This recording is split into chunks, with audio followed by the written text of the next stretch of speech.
And affordable daycare has been a huge challenge for parents in BC, and that is something that Premier David Eby acknowledged in an announcement yesterday. But he says there's another significant problem as well, and that is access. A secondary challenge has emerged, which is making sure that we have those childcare spaces that are actually available for families in every corner of the province.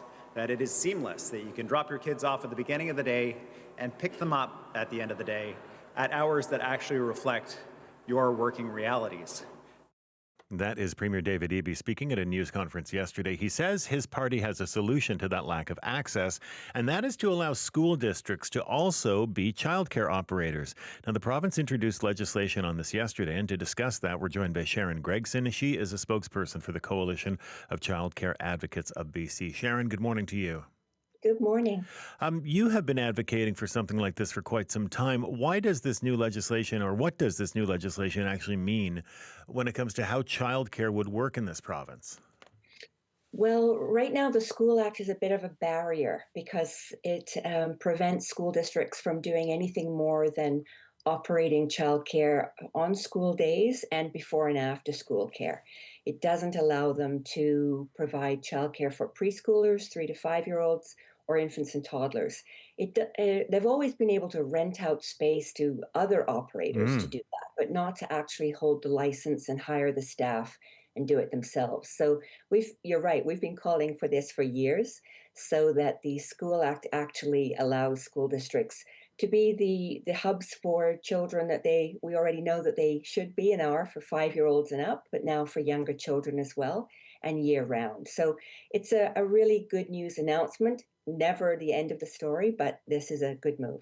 I recall that with one of my own kids when they were in school. This was many years ago, of course, and I think it was the Y that operated after school care inside the school. Is that what you're talking about, where it's contracted to a third party?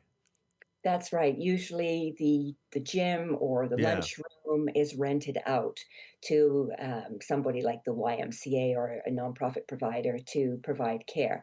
But there are usually never enough spaces. The waiting lists for school age childcare are crazy long across the province. Yeah. And for younger children, there was nowhere for them to be on school sites. So this isn't going to work for every district immediately, but it's really signaling that maybe the province is back on track with its childcare vision of building that universally accessible, affordable childcare system that we voted for and that we still desperately need. So it's a good move in the right direction. When the premier announced this legislation yesterday, he prefaced it by saying that the biggest challenge that parents are facing is affordable childcare. And he says $10 a day childcare has brought down the average cost in this province. But again, a very small, very lucky group of people have access to that. This new legislation would allow districts to opt into the childcare fee reduction initiative program and not $10 a day. What do you make of that? Well, that's a weakness of the plan. And of course, as advocates, we'll keep pushing because our position is that all existing childcare providers should be invited to be 10 a day. And for sure, as we open up new childcare spaces on public sites, it makes sense they should be 10 a day. So there has been great improvements in affordability since 2018, but we still in Vancouver have parents that are paying $1,600 a month, $1,900 a month for access to childcare. So there's been a lot of work on affordability, but nowhere near enough. And we need to do better, especially because the federal government has just signed a new agreement with BC worth $5.38 billion over the next 5 years to support our province. So we've got the federal government on side. We need the province to move out of their stalled position and start investing in childcare again. CBC News, we've been covering the closure of two infant and toddler childcare programs on the Sunshine Coast, and both were operated by the YMCA, and they were both operated out of schools. And the Y said the closure was the result of staffing shortages. How would this legislation solve that problem? I mean, could it not exacerbate the problem by opening more childcare spaces, which would demand more staff? Well, for a start, when schools are short of teachers, we don't see schools closing or them saying, sorry, we can't offer you grade 2 anymore, right? There's some stability around schools that really could apply to childcare that's operating on school sites. And so it would be great if the Sunshine Coast School District decided that they would take over the infant toddler programs in those two sites. But absolutely, accessibility to spaces is not just the final word. We need the province to deliver on its promised wage grid for early childhood educators, starting at least at $30 to $40 an hour, because they're terribly underpaid now. So that's the key piece. We've got affordability, accessibility, and we need to invest in the educators as well.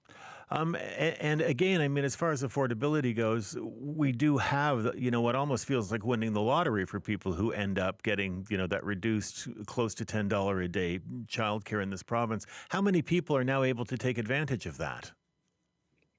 Well, there's only enough licensed childcare in our province for 25% of children. And of all the childcare that we do have, only 10% of it is operating as a 10-a-day site.